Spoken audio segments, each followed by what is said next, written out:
জোয়ার ভারত জাকাত মাঝি পারগানা মহল বেলাঘাটিয়া মুলুকের পক্ষ থেকে আজকে আমরা সুবর্ণরেখা মহাবিদ্যালয়ে প্রিন্সিপাল সাহেবের কাছে আমরা ঢুকেছিলাম। বিগত দিনের কর্মসূচি অফিসিয়ালভাবে কী অগ্রগতি হয়েছে তার তদারকির জন্য।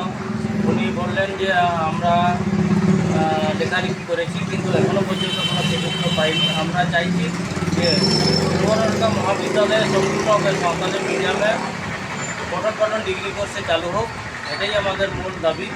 এবং উনি যে কথাটা বললেন যে লেখালেখির পর কোনো সদুত্তর উনি পাননি, তবে আমরা ভাবছি ভারত জাকাত মাঝি পারগানা মহলের পক্ষ থেকে আগামী দিনে একটা বৃহৎ কর্মসূচি গ্রহণ করব। কারা কারা উপস্থিত ছিলেন? এখানে উপস্থিত ছিলেন আমাদের ঝাড়গ্রাম জেলা জিরো পারগানা বা ডাঙ্গা হাসদা এবং বেলাঘাটিয়া মুলুক যোগ পারগানা বা দুখিয়াচাঁদ হেমব্রম এবং 5 নম্বর পিল পারগানা বা ঠাকুরচাঁদ মুর্মু এবং মাঝি বাবা সনাতন হেমব্রম সহ 2-1 জন আমাদের সহকর্মী। আপনার নাম? আমার নাম নিরঞ্জন হাসদা, বেলাঘাটিয়া মুলুক।